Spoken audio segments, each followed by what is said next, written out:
Welcome to the Steering Change Podcast, navigating through the commercial transportation industry in Alberta and beyond. Powered by the Alberta Motor Transport Association. Here's your host, Josh Hannaberry. So as we come to stage, I want everyone to do a big round of applause. Once I'm done, not yet. That was close. So we have Graham Nkala, so professional driver with Flying J Canada, and our our driver of the year for 2023. Let's give him a huge round of applause.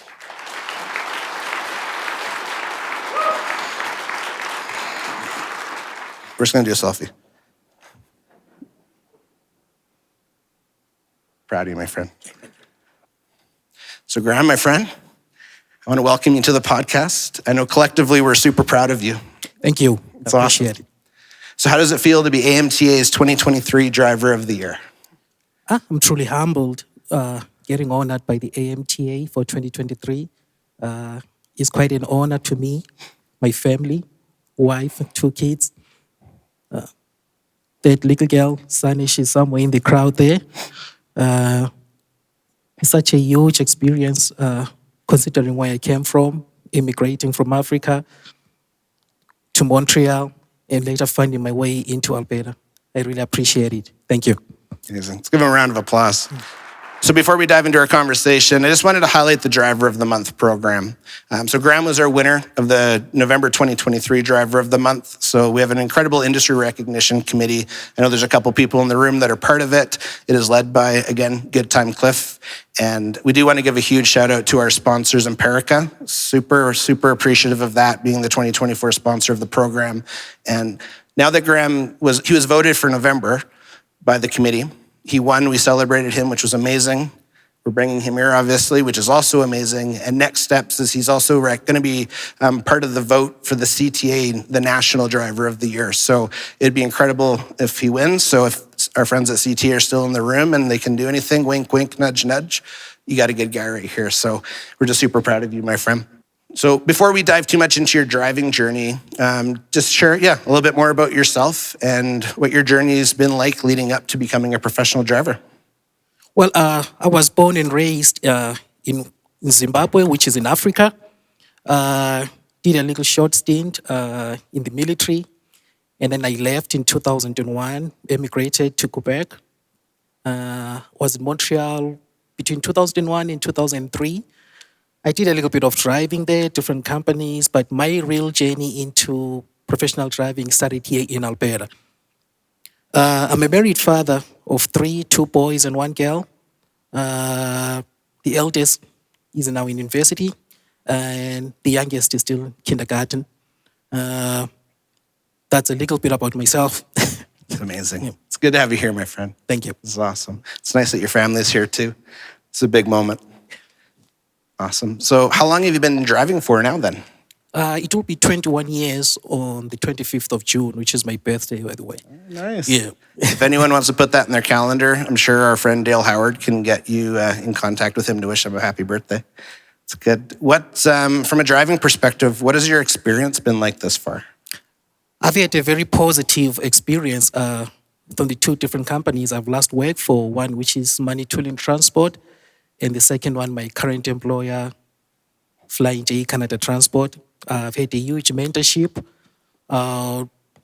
extend my gratuity to my terminal manager, Mark Taylor, safety manager, Dale Howard as well, and I really appreciate for them to make me part of this family. That's awesome. That's awesome. When you think about your day, what are some of the challenges that you would have to navigate through? Hey, there's quite a bit of challenges. Coming from a warm, temperate climate, adjusting to the Canadian winters. Well, after 21 years, I can surely say, I'm getting in there, not that bad. But of late, say the last 4 or 5 years, there seems to be a lot of distracted driving, which is going along, paying attention, watching for other road users as well. The distraction is kind of getting really out of control now, yeah. Part of it will be the isolation from family, not getting enough home family time since I'm always on the highway. But we try by all means to make the best out of it when I'm local and I'm home. Not having, I would say, my prefer my home cooked meals. That's one also of the challenges because I really like my wife's cooking. Don't be there. She's sitting out there in the crowd. Yeah. I just love people, and I can just tell you're such a good person. Honestly, since this happened, I remember when Cliff first went up to your terminal to take your picture, and he had the nicest things to say about you, and you've just been so true of who you are through this whole moment, and knowing how much you value your family. I was really happy that they were able to join today, and just knowing that you do have to be patient, and you have to be very mindful of what's really important to you to ensure that you can operate as a professional. I just think it's amazing because there's a lot of challenges out there for sure on the road. Thank you. The honor is mine. Yeah, that's awesome. So when we consider safety and operating safety, knowing that you do haul a very specific commodity that can be quite dangerous, how important is operating safely for you? Well, the culture of our organization, Flying J Transport, it really has a huge emphasis on safety, proper pre-trip inspection, equipment maintenance, and a huge open door policy with the management right up to head office in Tennessee. I really appreciate them for that. That's awesome. Yeah. Yeah, no, I appreciate that. And just being good friends with Flying J and knowing just how much of a leader they are in their industry, it's nice to hear that they're communicating with their people and they're empowering you to operate safely. So that's kind of my next question. So I do want to give a shout out. I know that some friends from Tennessee also joined us from Flying J, which I think is amazing. And so when you think about Flying J as a carrier, what are some of the qualities that they do that empowers you to operate safely? So good equipment, empowering you to do inspections, but was there anything else? The consistency in training and mentorship, which the company really strives for. They have a really huge mentorship program. One of my mentors is now late, Ron Krompopper. May his soul rest in peace. He was a huge mentor for me. And also, I would say my immediate lead driver, Ray in Edmonton. He's a good leader as well, also a team player. And of course, Mark Taylor, my immediate boss. That's amazing. And I think there's a couple incredible people in the room that just heard what you said and might be doing some fist pumps because it's very aligned with just our values when we're looking at the importance of training and mentorship and having champions within a carrier that are empowering others to be successful. So thanks for hitting that. I appreciate it. You're welcome. Now, when I kind of look into the audience, remember when we first started the interview, I said that I was going to ask a couple important questions. I was challenging you to also consider what questions that I didn't ask that you now want to ask. Now is that opportunity. So if you do have a question for Graham, and this is questions for Graham, I do autograph signing at the end. But if you do have a question for Graham, I do ask that you raise your hand. And I think it's Manny with AMTA. He will run and bring you the mic. Just remember to keep it PG so that way we can stay on Apple Podcasts, please. So are there any questions for Graham? First, congratulations. You represent our industry well. If you had a magic wand and you could change anything about what you do on a daily basis, driving up and down the road, what would you change? First, I would say I would look at the hours of service, like the 14-hour rule, 70-hour work week. I would say it's a little bit, quite a bit much. If maybe, could maybe go down to maybe 65, somewhere around there, if it's possible. Yeah, the 70-hour rule, like we look at right now with the new demographics which are coming into the industry, and you look at some of the issues which are going on, which could be related maybe to fatigue, distractions. That's what I would say. Maybe we can start off maybe with the hours of service and maybe encourage like a better way of training, like the new individuals who are coming into the industry. If maybe we can improve on that, like the training for the new drivers. Is there any other? Yep, we have one back there. Yeah. Hard Power with Gallagher. Graham, I was wondering, do you have any advice for other professional drivers to help them operate safely? My advice, which what I've noticed of late, would be firstly obeying about the hours of service. and distractions with the advent of the new mobile phones and the gadgets which we have now in the trucks, and also fatigue. I'll really emphasize on fatigue because that seems to be taking a major role right now. Like, yeah, people are driving tired and all that. Yeah. And also try to live a healthy lifestyle. Yeah. Very good point. Good question. Were there any other questions for Graham? Mandeep? Congratulations, Graham. It's a great achievement, and it's a privilege being actively talked to you. My question would be around 2 points. First, you mentioned something about a role of mentor. If you could describe a bit, how do you see, or how does that role works in Flying J? And the second would be the very positive point that you mentioned is open door policy. How does that impact, or how do you see that working successfully right now? Well, mentorship is a very huge role when it comes to new people who are coming into the industry. You need kind of like a buddy system, someone to show you the ropes, to learn the ropes from. And also, I would say, usually I've heard the saying out west in Alberta that like at times we're so nervous to ask some of the questions which you might have concerns about. But as they say, at times the question which we do not ask is the one which is the most important one. So mentorship would really have a huge role when it comes to that. Someone whom we can freely talk to, can freely address any issues which you might have, like a brotherly system.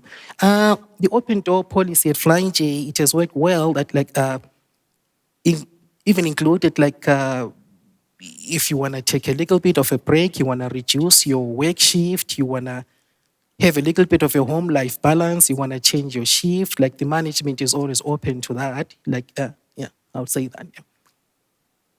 Awesome. Great information, Graham. Thank you. Thank you, Mandeep, very much. I see, he's going to ask you a really hard question because he knows you quite well.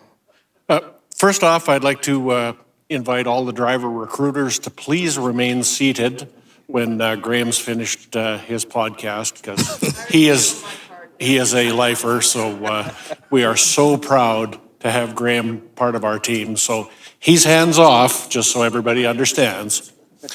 But situational awareness is such a big problem out there driving up and down the road, Graham. So what are the top hazards that you see, and what are you doing to mitigate that and just be the awesome, safe driver that you are?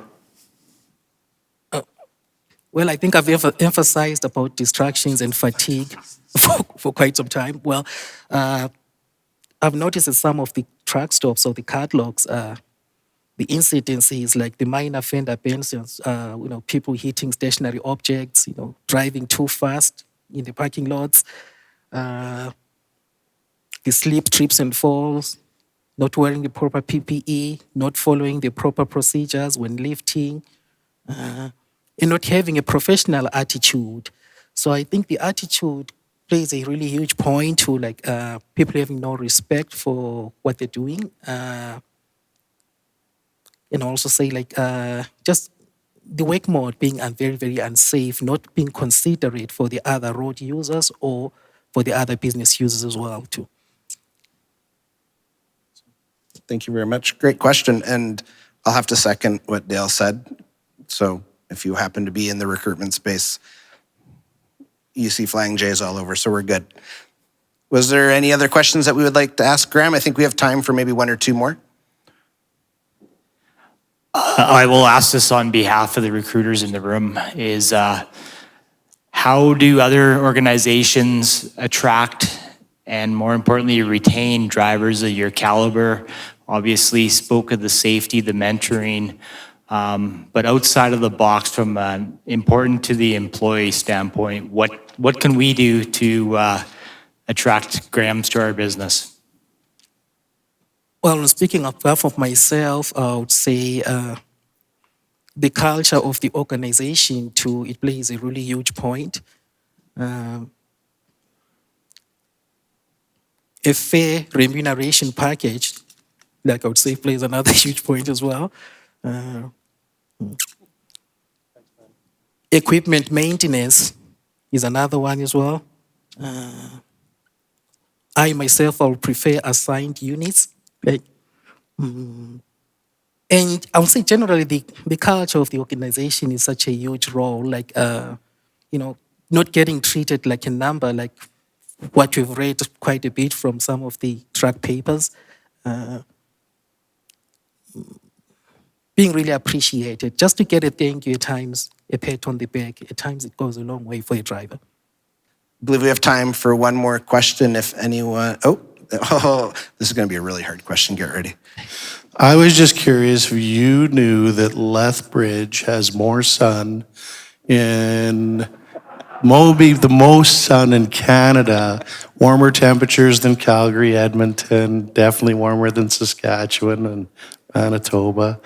Just curious if you knew that. Well, I didn't know. Thanks for letting me know.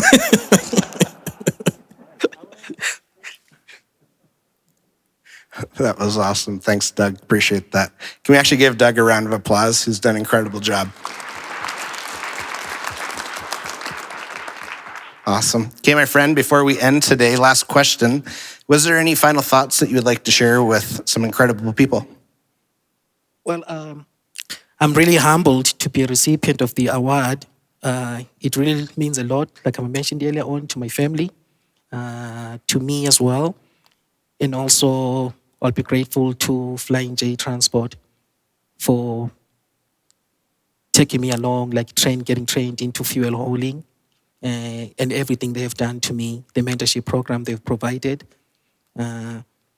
this family assistance plan which they have, like social assistance plan, employee social assistance plan which they have for us. I'm looking for many more years with them.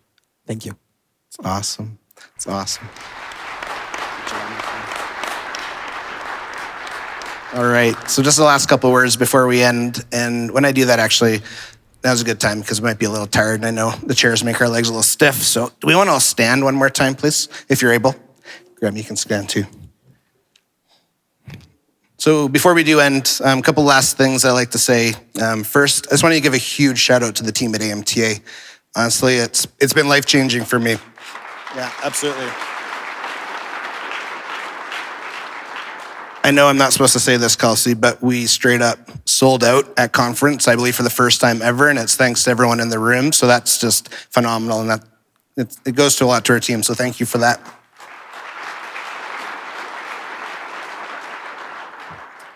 As I kind of said at the beginning, there's a lot of good people here. And when you watch just the synergies, me and Tamara, who's one of the best people I've ever met, we were chatting earlier, and literally the moment that a break happened, people just dispersed and started networking and started talking and building these relationships that truly do make an impact in our industry, because we collectively are our industry. So I just really want to encourage, let's really embrace those relationships and really stay focused on that. But again, Graham, thank you, my friend. It's so good to celebrate you. It's so good to be part of this experience. So thank you. Thank you. Appreciate it. Round of applause, please. Good job, my friend. Folks, can we just hear it one more time for Josh and Graham? Congratulations, Graham. To nominate your outstanding driver for AMTA's Driver of the Month, go to amta.ca and click on Member Services. Thank you for listening to this episode of AMTA's Steering Change Podcast.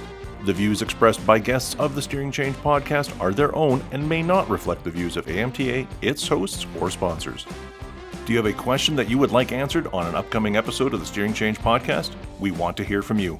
To submit a question to the Steering Change Mailbag, hit up our DMs on LinkedIn, Facebook, Twitter, or Instagram with the hashtag SteeringChange, and your question will be answered either live on the podcast or by one of our SMEs here at AMTA. We ask that you share this episode with those in your network that could benefit from what we discussed today, and make sure to subscribe to our podcast on your favorite podcast platform so you can be notified when future episodes are released. You can learn more about us and our mission by visiting www.amta.ca. Now get out there and have a safe day.